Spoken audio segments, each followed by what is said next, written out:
harus mulai berpikir ke arah investasi. Kan kita ini Bang, kalau pembangunan, kalau kita buka di anggaran, baik pusat maupun daerah, anggarannya itu juga. Kalau bicara stunting, sosialisasi stunting, rapat-rapat stunting, studi banding stunting. Itu aja. Nanti 20 tahun ke depan itu juga. Karena kan gini, kepala dinas itu kan menugaskan menyusunnya itu kepada sekretaris. Sekretaris menugaskan kepada kepala bidang. Kepala bidang menugaskan kepada kepala seksi. Kepala seksi atau kepala subidang. Ditugasinnya pada staf nugasin pada THL. THL ngambil copy paste yang tahun kemarin. Dimasukin tahun ini, bahas lagi. Itu begitu-begitu juga. Copy paste ini kalau disatukan satu provinsi, puluhan triliun. Copy paste. Nah kalau itu dibuat rencana yang jelas, kita udah akan sampai pada titik pembangunan selesai, uang pendapatan terus masuk, kita mulai harus berpikir berinvestasi.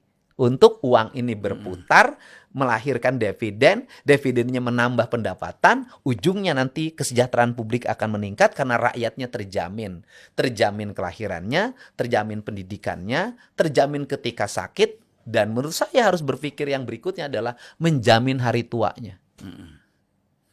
Ya kalau kita lihat ya, Jawa Barat ini kan satu daerah yang sangat luas.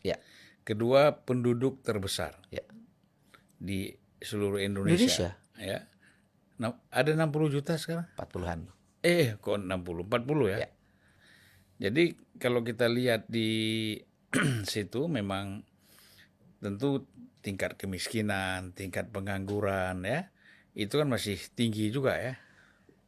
Dan gini Bang, ini angka penduduk kita ini kan nggak pasti. Kenapa nggak pasti? Kan berdasarkan sensus. Sensus yang 2 tahun yang lalu baru digunakan untuk penyusunan APBD sekarang. Gimana up to date? Kan ke depan harus dirubah, nggak begitu lagi.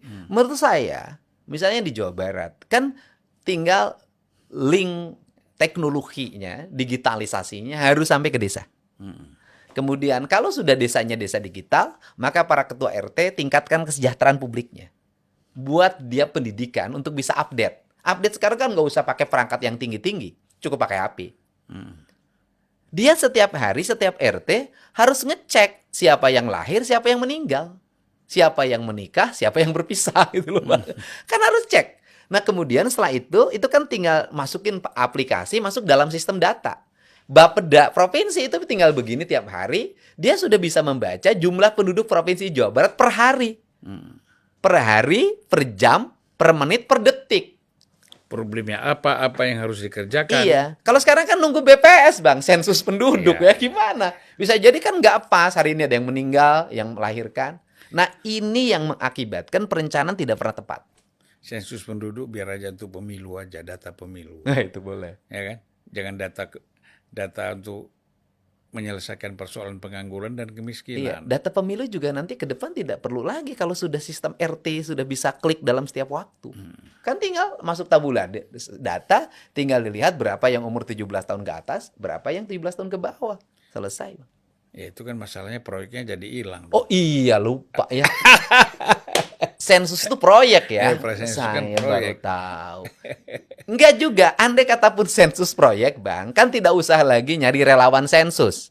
Cukup para ketua RT aja didik kesensusan. Iya. Kan selesai. Ini negeri ini mudah kok dibikin muter-muter gitu loh Bang.